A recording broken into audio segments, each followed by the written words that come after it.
सत साहिब सतगुरुदेव की जय। बंदी छोड़ कबीर साहिब जी की जय। बंदी छोड़ गरीबदास जी महाराज जी की जय। स्वामी राम देवानंद जी गुरु महाराज जी की जय हो।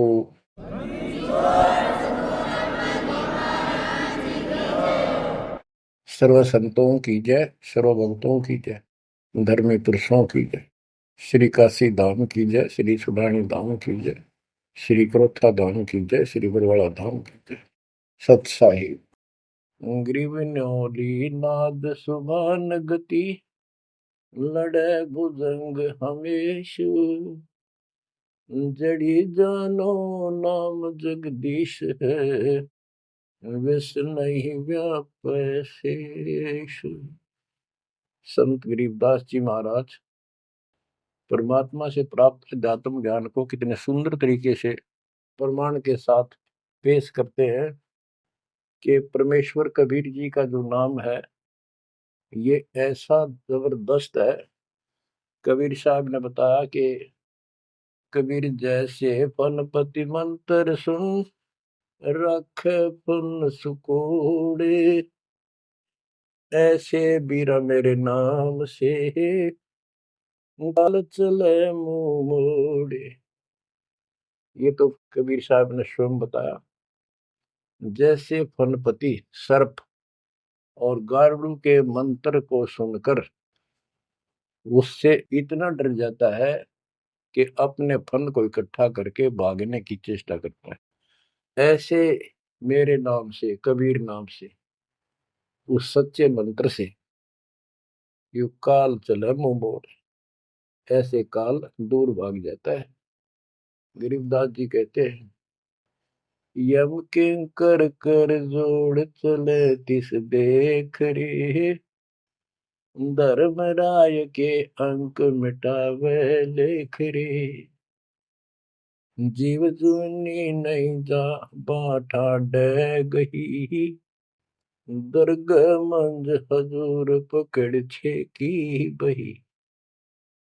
गरीबदास जी आंखों देखा परमात्मा की शक्ति का वर्णन करते हैं कबीर जी का, कि उनको देख कर यम के दूत हाथ जोड़ के और दूर चले जाते हैं। और फिर परमात्मा ने धर्मराज के दरबार में जाके मेरी बही निकाली। बही वो बुक, वो पैड जिस पे अकाउंट लिखा था, और परमात्मा ने कहा ये मुझे दो, ये मेरा भक्त हो गया, इसने मेरी दीक्षा ले ली। वह पैड पाट दी दाता ने वहीं पर और फेंक दी कूड़े में। दरगह मंज हजूर पकड़ छे की बही, जीव जोनी नहीं जा बाठा डे गही। कि कबीर साहब ने जिसकी बाह पकड़ ली, जिसका हाथ पकड़ लिया, जिसको शरण दे दी, वो जीव लख 84 प्रकार की योनियों में नहीं जाएगा। बाँ ठाडे गही, ठाडे ठाडा मीन तगड़े समर्थ शक्तिशाली ने हमारी बाह पकड़ ली, हमें शरण दे दी। ठाडे की परिभाषा थोड़ी सी बताता हूँ आपको, क्योंकि बच्चों कोई भी हम प्रसंग सुनते हैं उसके साथ उसका जो लिंक होता है वो कथा का होना अति आवश्यक है, अन्यथा उसका कोई प्रयोजन नहीं रहता। काफी समय पहले की बात है, एक भक्त अब परमात्मा कबीर जी की शरण में था संत गरीबदास जी के माध्यम से। और पुराने समय में खेती किसानी जो होती थी वो केवल वर्षा पर निर्धारित होती थी, और कोई नहर नूर नहीं थी, ना उसका कोई पानी लगता था। बारिश हो जाती थी कुछ एक क्षेत्र में तो उसमें किसान अपना उसको संवार के बीज बो दिया करते थे। जमीन ज्यादा हुआ करती थी उस समय। उस भगत की बहन के क्षेत्र में वर्षा होगी, वहां से मैसेज आया कि हमारे यहाँ बारिश होगी है और सभी खेत एकदम बाने योग्य हो गए, बोने योग्य हो गए हैं, हेल्प के लिए आओ। वो अपने बैल, अपना हल लेकर चला गया, उसको दूसरे खेत में भेज दिया। स्वयं उसका जो जीजा था, बहन का बटेऊ पति, वो अपने बैल लेकर दूसरे खेत में चला गया। जिस खेत में वो भक्त गया, दिन में हल चलाया, दोपहर के समय उसने रेस्ट देते हैं बैलों को, पेड़ के नीचे चला गया। फिर वहां देखा आसपास एक तालाब थी, छोटी सी तलैया जोड़ी, उसमें कुछ पेड़ पेड़ थे, पानी था। बैलों को पानी पिलाने चला गया तो वहां एक मंडी बनी हुई थी, यादगार सी, छोटी सी चबूतरा सा बना के। उस पे एक बेली गुड़की रखी थी। बेली पहले 5 किलो का कट्ठा ही बना करते, वो विशेषकर चढ़ाने के लिए होता था, भेंट। अपने देवी देवताओं को किसान चढ़ाते थे, बोल देते थे पहली फसल का पहला वो 5 किलो ऐसे पीर का चढ़ाओ, वो पीर की मंडी थी। तो वो जो एक का डला सा था मोटा, 5 किलो का, 5 शेर का, उसको उठा लाया वो भक्त। कुछ आप खाया, कुछ बैलों को खिला दिया, अपना काम करके शाम में घर पर आ गया, सो गया। रात्रि के 12 बजे के आसपास एक 4.5 फुट का, टोपी सिर पे, सफेद कपड़े, दाढ़ी, जैसे मुसलमान वेशभूषा हो, आके उससे 10 फुट दूर खड़ा होके और कहने लगा, तेने मेरा गुड़ कैसे खा लिया, तेरी हिम्मत कैसे पड़ गई, तो ठाड्डे की शरण में है, इसलिए बच गया, न तुझे मारता और तेरे दोनों बैलों को मारूंगा। मेरी पार नहीं बसाई, और कति लाल आंख कर रखी, और बहुत गुस्से में था। यूं कह के वो चला गया। भगत को भी फिर थोड़ा सा एहसास हुआ, यूं के भला थी। बाकी इतना तो विश्वास था कि समर्थ की शरण में हो, इस तरह के कुतरुओं का कोई बहुत नहीं। फिर भी मन में था, भी कहते ये बात हुई तो हुई क्यों, ऐसा के कारण हो गया। उसने अपनी बहन से पूछा कि बहन, ऐसे ऐसे उस मंडी पे गुड़ चढ़ा रखा था आपके खेत में, किसकी बना रखी है वो आपके खेत के बराबर में, जोड़ी पे, तालाब पे। तो उसकी बहन बोली, के बात हुई भाई, क्योंकि एक बेली चढ़ा रखी थी, किसी ने गुड़ की तो रखी थी, मैं ठा लिया, उड़ा कुत्ते खाओ उसने, मन बहन आती खिला दी, कुछ आप खा ली। उसकी बहन बोली, रे के क्यों जुल्म कर दिया तेने, को उठा लिया तू वहां से। रोड लागी नो सुनते ही। भाई बोला, मेरी तो सुन ले सारी। वो एक इतने 4.5 फुट का, 4 फुट का आदमी होगा, और सफेद कपड़े पहन रखे, ऊपर टोपी, मुसलमान टाइप सा था, और मेरे से 10 फुट दूर खड़ा होगा, रात को आया।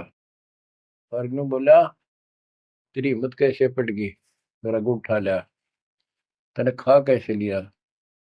मैं बोला, नहीं वो आप पे बोलेगा। ने बोला, तू ठाड्डे की शरण में है, न तुझे मारू और तेरे दोनों का लाल मारू।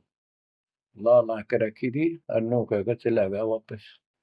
वह भेड़ और फूट फूट कर रोने लगी। बोला, रे तो मेरा काला मुंह कराओ, के जवाब दो, माने न्यू सहरू से तने के वो है गुड़ पाया खाने को, हमारे आप सारे गुड़ की कमी है यहाँ पर। बहुत बुरी तरह लगी रो, भाई बचा कुकर पर भाई, अपने पति ने भी लड़न लगी, तने क्यों भेजा ही उस साइड में, तो इन्होंने क्यों ना भेजा, तने बताना चाहिए था इसको पहले। वो भाई बोला, तेरी अब भी अकल पर पर्दा पड़ रहा, उतरा शेर हाथ जोड़ के गया, अरे नो का तू ठाडेगी शरण में, जा तो बच गया, न मारी न दो मैंने तो रोए जाओ पाछे थे। अरे मैं जिंदा जी रोने लग रही तो, पागल कहेंगी, इतनी भी अकल पे पर्दा पड़ गया तुम्हारे, मैं किसकी सुनूं पता है। मैं ये रिक्वेस्ट करूं थारे ते, तुम भी आ जाओ, ना भूतड़ा दिन डर डर मर जाओगे। तो बच्चों, यम किंकर कर जोड़ चले तिस देख रे। बच्चों, आत्मा फूट फूट गाती है, चारों युग में संत पुकारे, कूक क्या हम हेल रे, हीरे माणिक मोती बरसैया जग टूटा ढेर रे। ये डरे तो बड़ी आदत पड़ गई है। यम किंकर कर जोड़ चले तिस देख रे, धर्म राय की बंद मिटावे लेख रे। जीव जूनी नहीं जावा ठाडे गही, ठाडे में दर्द मंद हजूर पकड़ छे की वही। सुन मंडल सतलोक अगमपुर धाम है, धन बंदी छोड़ कबीर तुम्हारा नाम है। बच्चों, इस परम पिता के प्रेम में ऐसे गजब के ज्ञान, ऐसे समर्थ की शरण, आत्मा भावुक हो जाती है, रोका नहीं जाता। सो शुक्र मनाते हैं अपने गुरुदेव का, हे बंदी छोड़, हे परम पिता कैसे शरण दिया आपने, कैसा सुंदर राह बता दिया। नहीं अन्य बिरान माटी राखो या भूतड़े, अरे न पूजे भी जाओ और दुर्गति भी जो कि न रहनी थी। और गीता कहती है भूत पूजोगे भूत पढ़ोगे। परमात्मा की सूक्ष्म वेद की वाणी कहती है, भूत में सो भूत है, देव में सो देव, राम में सो राम है, सुन सकल सुरदेव। अब प्रश्न चल रहा है, कबीर जैसे फनपति मंत्र सुन, रख फन सकोड़े, ऐसे बीरा मेरे नाम से, काल चल मोड़े।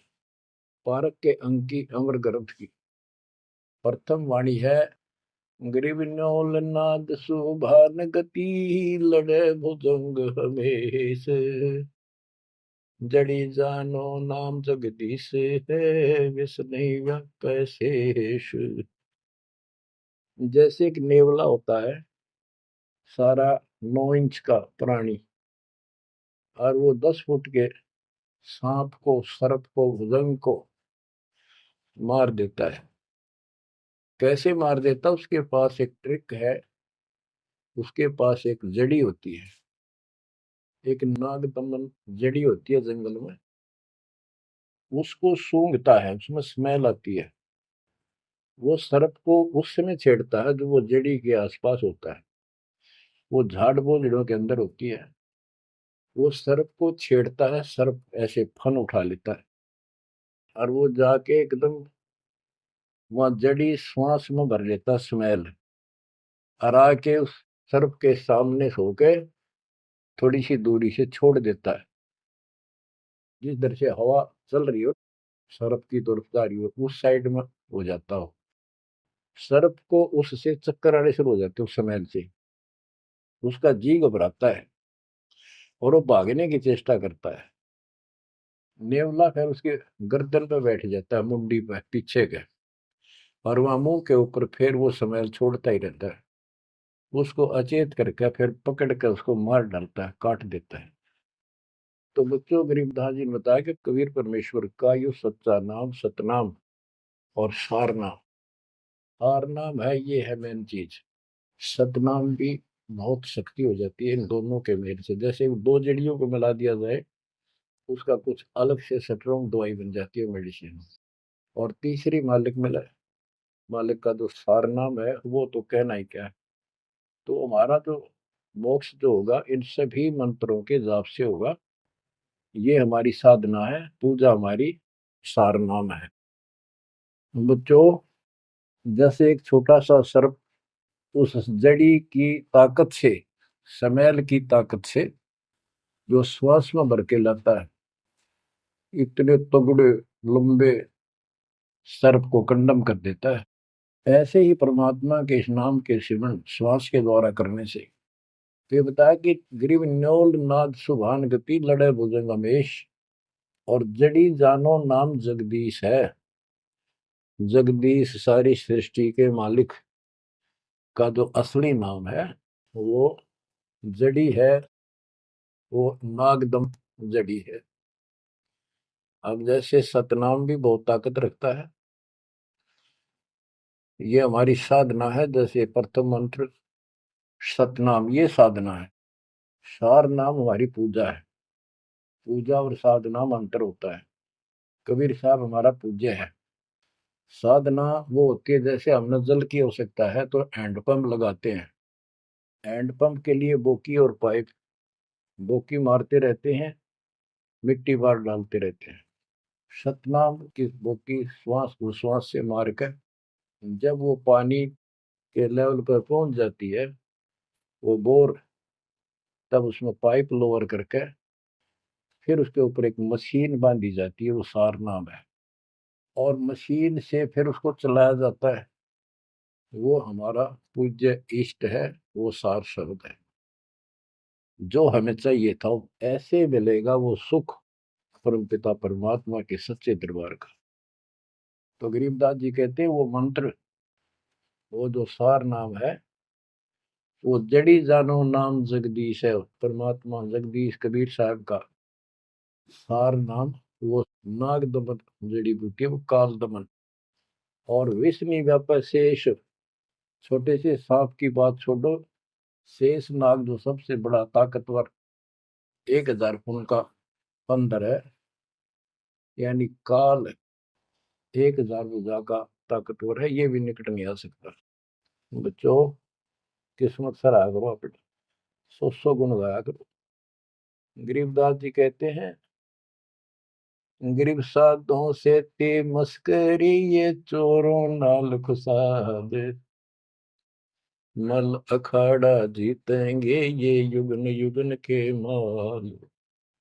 माल, रेसलर, पहलवान, इन नकली गुरुओं से तो खुश है सारा संसार, साधों से ती मस्करी, इन चोरा नाल खुशाद। हाय हाय, इन चोरों से, झूठे गुरुओं से खुश, और साधु संतों के मजाक करते हैं। ये तो मल अखाड़ा जीतेंगे युगन युगन के बाद। आप हो वो युगन युगन के माल। बच्चों, आपको बहुत बार प्रमाण दिए जाते हैं, देता ही रहूंगा आखिरी सांस तक, क्योंकि सिलेबस यू है। टीचर सारा साल सिलेबस पढ़ाता है, उल्टा सुल्टा उन्हें कोई रट्टा लगवाता है, और तब बच्चे सफल होते हैं। परमात्मा योगों से आपके साथ है। सतयुग में राजा अम्बरीश एक बहुत बड़े धार्मिक राजा हुए हैं, और खूब यज्ञ किया करते थे, भंडारे करते थे, ब्राह्मणों को खूब धन दान करते थे, लागड़ गऊ बांटा करते थे, 1000 लागड़ गऊ बांट देते। लागड़ माने बच्चे वाली, ब्याई हुई, दूध वाली। भोजन भंडारे करवाते थे, दक्षिणा देते थे। जैसा भी लोक वेद सुना था, गुरु जी ने बताया था, ऋषियों ने, वो सारा कुछ करते थे।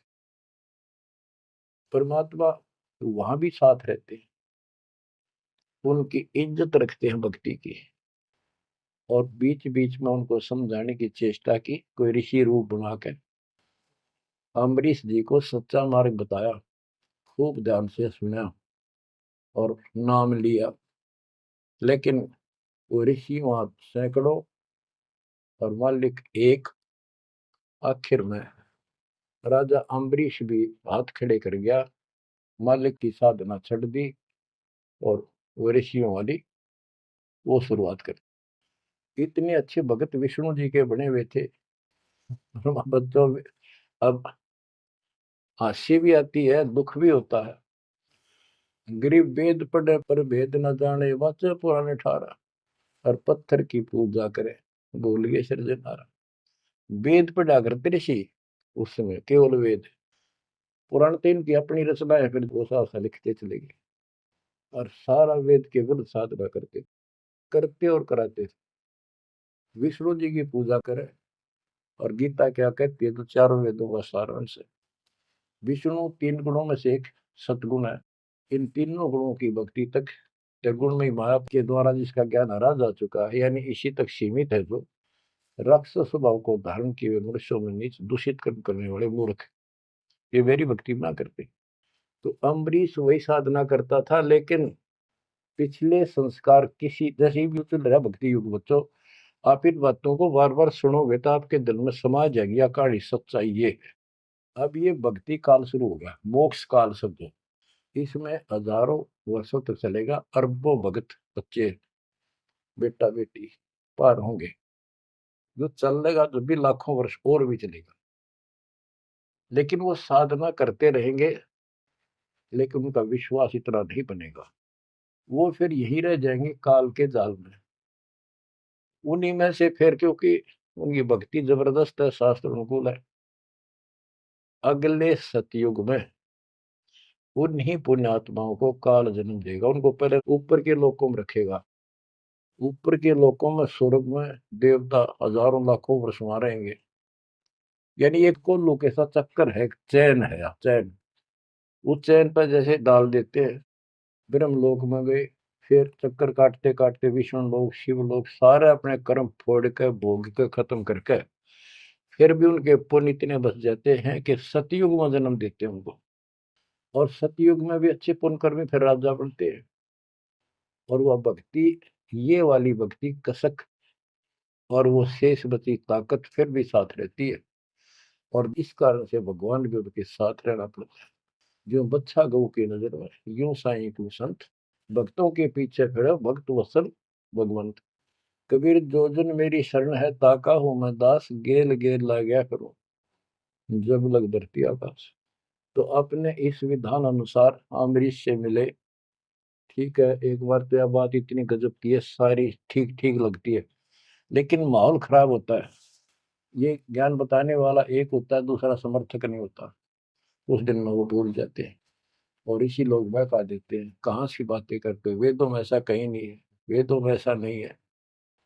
अब दास तो कहना चाहता है, फिर अगले जन्म उस भक्ति से वो अम्बरीश राजा स्वर्ग गया, स्वर्ग में अपनेपन भोगे। फिर त्रेता युग में फिर राजा जनक के रूप में वह आत्मा ने जन्म लिया। वहां भी खूब भक्ति करी, विष्णु के कट्टर पुजारी। वही भावना वही भाव फिर भरा हुआ था, परमात्मा फिर भी मिले उनको। लेकिन राजा और सिद्धियां इतने ठाठ बाट और बकाने वाले वो गुरु निरे ऋषि हमारी ऐसी घिस काट रखी काल में, हम ऐसे मूर्ख बना रखे, थोड़ा सा भी सुख हो जाए, कोई प्रभुता कोई पद प्राप्त हो जाए, हम खुद भगवान बन जाते हैं। लेकिन पिछली धार्मिकता के अनुसार हम कुछ धार्मिक भी बने रहते, लेकिन रहते वही के वही। और अम्बरीश राजा इतने अच्छे भगत थे, पिछली सिद्धि शक्तिमान की वो भक्ति की सही थी। एक बार दुर्वासा ऋषि ने उनके ऊपर सुदर्शन चक्कर छोड़ दिया। दुर्वासा कहता था कि तू ये साधना छोड़ दे, मैं बताऊं वाह कर। अम्बरीश ने हाथ भर ली पर छोड़ी नहीं। अगली बार गया, उसने गुस्सा हो गया कि तू मानना नहीं मेरी बात, तेरा सिर काट दूंगा, इतना गुस्सा।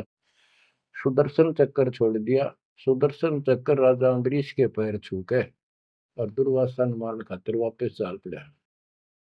दुर्वासा भागता फिरा तीन लोक में, कितने उसने गुफा नहीं मिली जरा बच जा, कुछ संरक्षक नहीं पाया।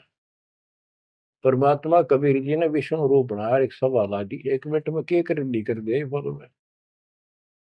दुर्वासा ने देखा भगवान विष्णु बैठे, वहीं पहुंच गया और कंप पे डांक ठोक रखी, मन बचा लो भगवान, बचाओ मुझे, सुदर्शन चक्र मुझे मारेगा। परमात्मा बोले क्या गुस्ताखी कर दी, क्यों मार रहा है तेरे को। फिर वह सारी कहानी बता दी। भगवान बोले कि भक्ति के भाव से चलो, ये ताकत से नहीं चलता ये मार्ग।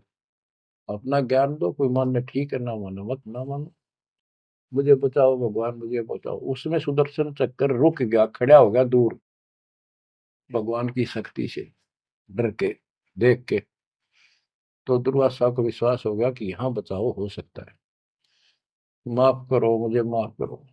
परमात्मा बोले अम्बरीश के पैर पकड़े, वो बचाओगा तुम्हें इससे, मैं नहीं बचाऊंगा। हाथ जोड़े, हे भगवान आपके दरबार में मैं नहीं बचूंगा, कहाँ भेजो हो दाता, मैंने तो रास्ते में मारेगा। मिला जा, वही जान बचेगी तेरी। अम्बरीश के चरणों में गिरा वो, जिसने 56 करोड़ यादव मार दिए थे एक वचन पे। तो कहते हैं अपनी देसी कहावत हमारे यहाँ, शेर न सोआ शेर, जरूर टकराया कर, यही बकवाद करनी है ना। अम्बरीश के चरणों में मत्था टेका उसने, मेरी जान बख्शो महाराज, जान बख्शो बख्श दो। अम्बरीश राजा बोले महाराज मैंने कुछ नहीं कहा, तेरा कर्म तुझे मिला। और वो सुदर्शन चक्कर हाथ से पकड़ लिया राजा अम्बरीश ने और ऑफ कर दिया, शांत हो गया। बोला ले जा तेरी तोब। और भक्ति के भाव रहना चाहिए इंसान। बच्चों, अम्बरीश राजा की इतनी महिमा होगी, ऋषि भी हैरान थे जो उनके गुरु लोग थे। वो नहीं छोड़ कहते, मन तू सुख के सागर बस रे, और न ऐसा यस रे।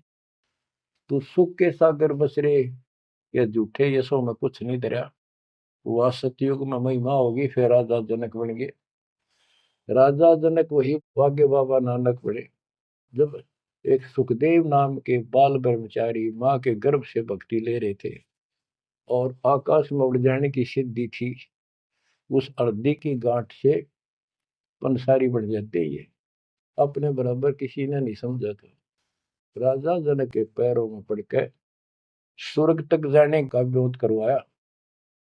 वो मोक्ष तक वो दूर की बात है, वो तो मार्ग ही नारा है। गरीब सुखदेव ने 84 भुगती बिना पजावे खरगो, तेरी क्या बुनियाद परानी, तू पेंडा पंथ पकड़ो। के सुखदेव जैसे ऋषि जिसकी टूटी बोला करती सारे देवता उसका सम्मान करते थे, बड़ा पहुंचा हुआ है, वो भी फिर 84 लाख योनियों में गया। राजा जनक से दीक्षा ली। पहले तो यूं कहता मैं बाल ब्रह्मचारी ब्राह्मण ऋषि, जनक विदेही राजा भाई कैसे शीश नवाऊं जाई।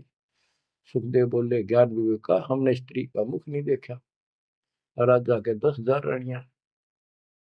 तो गरीबदास जी कहते हैं गोरख से ज्ञानी गणे सुखदेव जति जिहान। वो अपने आप को जति मान रहा था। और सीता सी वो बारिया संत दूर स्थान।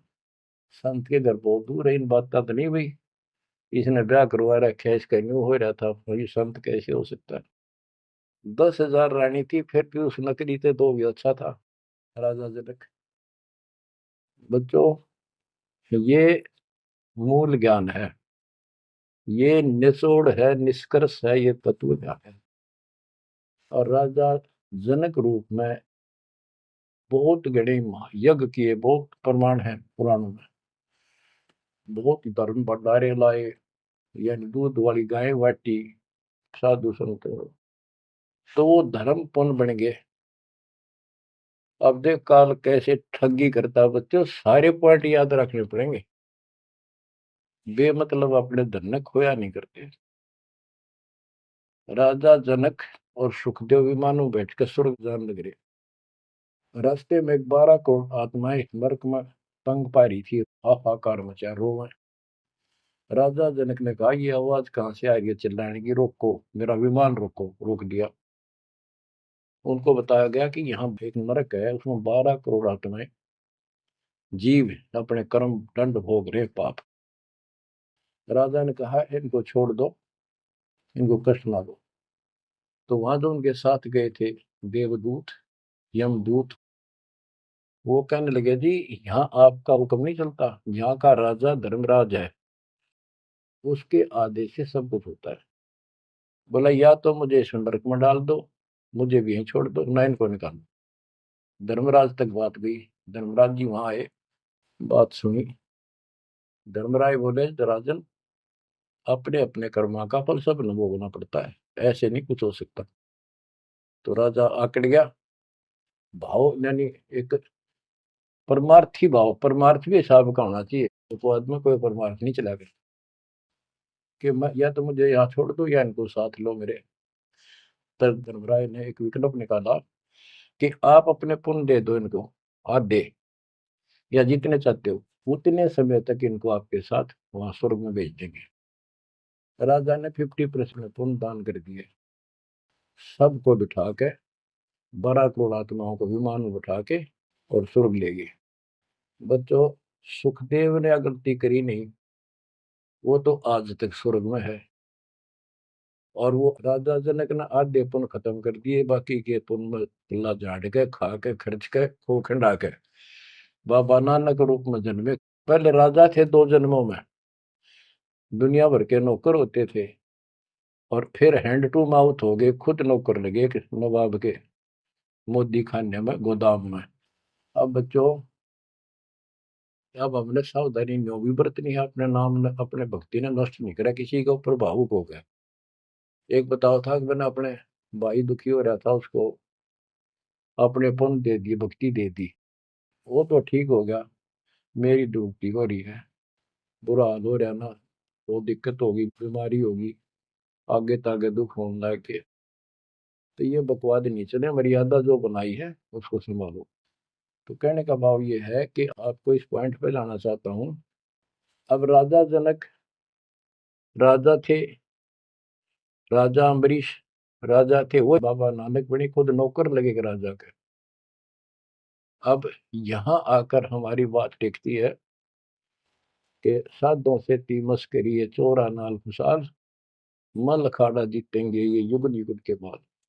यानी भक्ति की चाह, भगवान की चाह उनके में तब भी थी, पर एक्सरसाइज गलत थी। अब परमात्मा फिर मिले उनको आकर के। अब वो भौतिक धन में निर्धन थे, पर अध्यात्म धन के भरे पड़े थे। पिछले पुण्य गजब के थे भक्ति वाले। एक तो धर्म कर्म किए होते हैं वो, और एक होते भक्ति की शक्ति। वह न्यो की नो डटी थी उसकी, वो पुण्य खत्म कर दिए थे उसने। तो वो भक्ति उस कारण से परमात्मा फिर आकर मिले। अब वो हैंड टू माउथ था, सुन ली। राजा होता तो तब भी ना सुनता। तो बच्चों, आज आप से कितने निर्धन हो और कितने धनवान हो, आप उस मालिक के सच्चे बच्चे हो। पिछले जन्म जन्मांतर से आप भक्ति करते हुए आ रहे हो। अब परमात्मा ने अपना वो धन देखना है। कबीर सब जग निर्धना धनवंता नहीं कोई, धनवान वा को जानियो जहाँ पर राम नाम धन वही है। आपके पास वो राम नाम का धन भरा पड़ा है। और जैसे सुकुच मीन मिलता नहीं भाई, स्वाति सीप सब अड़ ही जाई। सुकुच मीन सतगुरु हो आया, जिन परमात्मा का भेद बता। जैसे सीप और मोती का उदाहरण दिया जाता है कि स्वाति भी मिल गई सीप को, ऊपर की बूंद, मोती भी बन गया। लेकिन एक सुकुच मीन जब उसमें टक्कर ना मारे, उसने खुल नहीं, तो वह मोती माए गड़ गया और वह सीप भी मर गया। तो बच्चों, ये भक्ति धन थारा इब कभी नहीं गड़ मर जाता, सतगुरु ना मिलता था। तो अब आपका वो मोती सुरक्षित है। अब कहते सुकुच मीन सतगुरु हो आया, जिन परमात्मा का भेद बता। तो बच्चों, फिर बाबा नानक को मालिक ऊपर लेकर गए और उनको वो सच्चा राह बताया। उसके बाद उनकी जिंदगी बदल गई। यानी पहले वकील हो रहे थे काल के, सुने नहीं थे। अब जो बाबा नानक जी हिंदू धर्म में जन्मे थे, खत्री गोत्र था, और भगवान विष्णु कृष्ण राम कुर्बान थे इनके ऊपर। गीता का पाठ ब्रजलाल पांडे से पढ़ा करते थे और गीता पढ़ते थे। दाता मिले तो खूब तर्क वितर्क किए। आखिर में बोले अखा वेखूं तो मानो।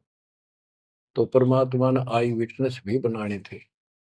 बेई नदी सुल्तानपुर के साथ से बह रही है। सुल्तानपुर में बाबा नानक की बड़ी बहन ब्याह रखी थी। वह अपनी बहन के वहां रहते थे, नौकरी करते थे नवाब के। सुबह सुबह स्नान करने जाया करते थे उस नदी पे। वहां परमात्मा ने 2-3 मीटिंग करी। तीसरी बार जब आए, ने बोले आंखें देखो जो मानो। बात सारी समझ में आ गई। गीता बार बार देख ली, पढ़ ली, सच्चाई भगवान कोई और है। और चाव भी थे, पर पुराना ज्ञान और कोई नो समर्थक नहीं गया, बात सच्ची है। तो वो कहने लगे आंखा देखो तो मानो। कबीर साहब और बाबा नानक जी परमात्मा समकालीन थे। बाबा नानक जी का जन्म सन 1469 में हुआ, 1469 में। और 1539 में वो शरीर छोड़ के गए। और परमात्मा जी 1518 में गए। तो 1469 से 1518 तक समकालीन थे। तब आंखों देखा सतलोक 3 दिन तक नानक साहब जी का शरीर कहीं और छुपा के उनकी आत्मा को लेके गए, फिर छोड़ा तीसरे दिन। उसके बाद तो दुनिया बदल गई उनकी। वो सब पूजाएं त्याग माल की शरण में आ गए। घर में विरोध, सारे समाज में विरोध है। उसके पिता भी बहुत दुखी हो गए, तो के पैदा हो गया हमारे, देवी देवताओं को ऐसा गलत बोलता है। तो बहुत परेशान हुए। लेकिन जब आंखों देख ली, कौन सुने किसकी। सूरवीर होते हैं संत, संत सिपाही और शेर पीछे नहीं हटते। तो बच्चों, सारा ज्ञान सत्संग से होता है। परमात्मा का और उस प्यारी आत्मा का, आत्मा और परमात्मा नानक साहब का सत्संग हुआ। सत्संग से बात स्पष्ट हुई। अब पारक के अंक की वाणी सुनाता हूँ कुछ। साधों से ती मस्करी ये चोरा नाल खुशाल, मल अखाड़ा जीतेंगे ये युगन युगन के माल। अब वो बाबा नानक युगन युगन के माल थे और वह जीते, डट के खड़े हो गए। फिर जब ज्ञान समझ में आ गया, सारा संसार मीराबाई थी युगन युगन की माल, सत्संग में जाना ना छूटे माँ, फिर जल के मरो संसार। तो बच्चों इस स्थिति में तुम नहाना पड़ेगा एक दिन, जब जाता राजी होगा। और ये ज्ञान खुद देता है भगवान, और वो आत्मा जो इसको सुनकर कुर्बान हो जाती है, वो महान आत्मा होती है। गरीब अंश गवन करते नहीं, मान सरोवर छाड़, कौवे उड़ उड़ जात हैं खाते मसाहाड़। हंस और कौवे और बुगले सब पक्षी कहलाते हैं। हंस उस मानसरोवर को नहीं छोड़ता जहां उसका आहार मोती होते हैं, और कौवे वहां टेके नहीं, क्योंकि उन्हें तो जगह जगह जाकर मांस खाना, हाड खाड़े हाडों का मांस चाटना, किसी पशु के जख्म में चोंच मारना, ये कौवियों जैसी व्यक्ति के लोगों का स्वभाव होता है कि दुखी उनका अपना उल्लू सीधा हो, स्वार्थ सिद्ध हो, ताकि अगला कितना दुखी हो। ये कौवे जैसे जीव होते हैं। अब यहाँ बताते हैं, कबीर साहब कहते हैं, गरीब अंश गवन करते नहीं, मान सरोवर छाड़, कौवे उड़ उड़ जाते हैं खाते मांसाहाड़। गरीब मान सरोवर मुक्ति फल, मुक्ता हल के ढेरे, कौवा आसन न बंद जब भूमि दीन सुमेरी। गरीब कौवा रूपी बेक है, ना प्रतीत यकीन, 68 का फल मेटे करे भये दीन बेदीन। गरीब हंस दशा तो साध है, सरोवर है सतसंग, मुक्ता हलवाणी चुगे फिर चढ़त नवेला रंग।